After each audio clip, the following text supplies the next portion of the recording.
We're making the final preparations to get the 63 ready for Corvettes at Carlisle 2019. We're at the movies, huh? Yep, we're at the movies.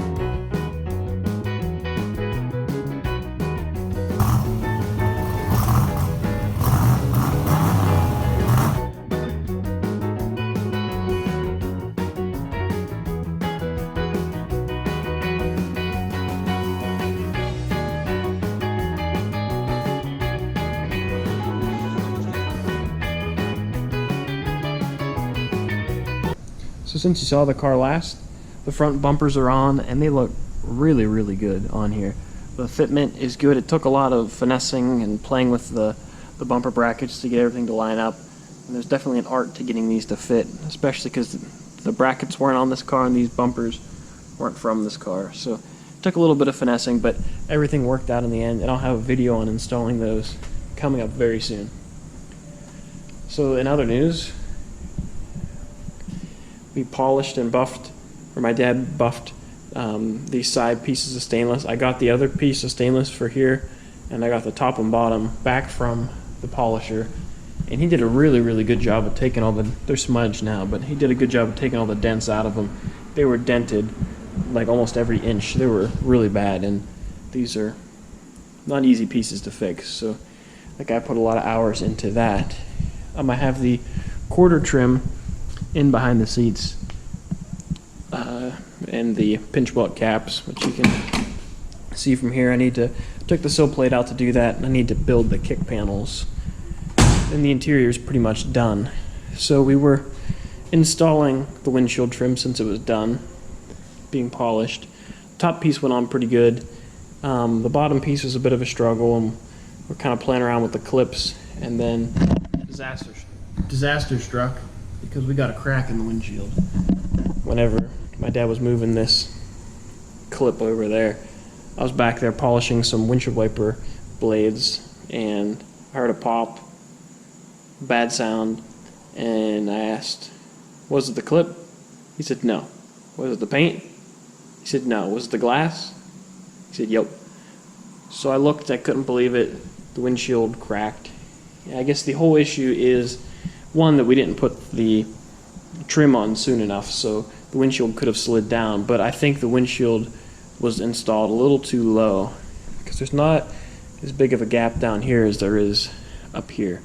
So it may need to be spaced up. We may have needed to put like a little spacer in here, or some of the glue may have set weird. I don't know. Something went funky with it, but luckily the windshield is the cheapest thing that we could have messed up, because the paint is expensive, the trim is expensive and nearly irreplaceable.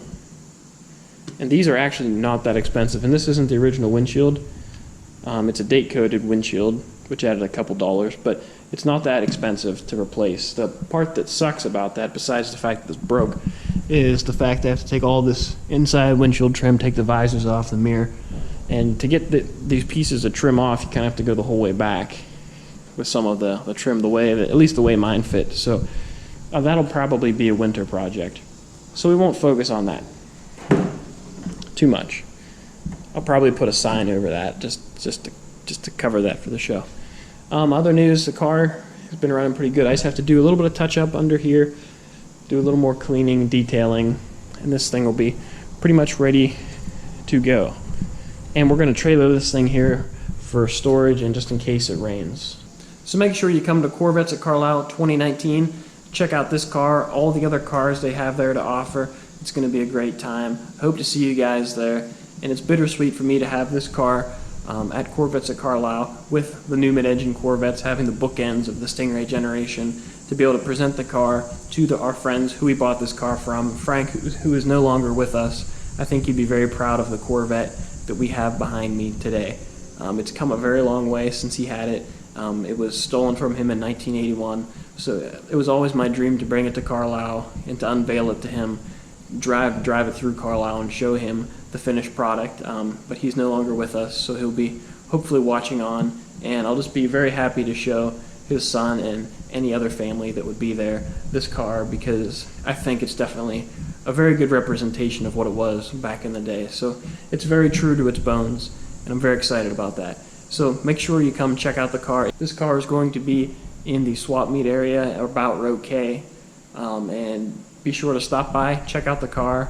Love to meet people. We're going to be selling parts, having a good time, looking for parts, looking at cars, just enjoying the cars and the people. I always love meeting people at these kinds of events, just because you get to learn something about these cars that you didn't know before. You get to hear interesting stories. So it should be a good time. So if you haven't came out to the show before, be sure to stop by. It is a good time.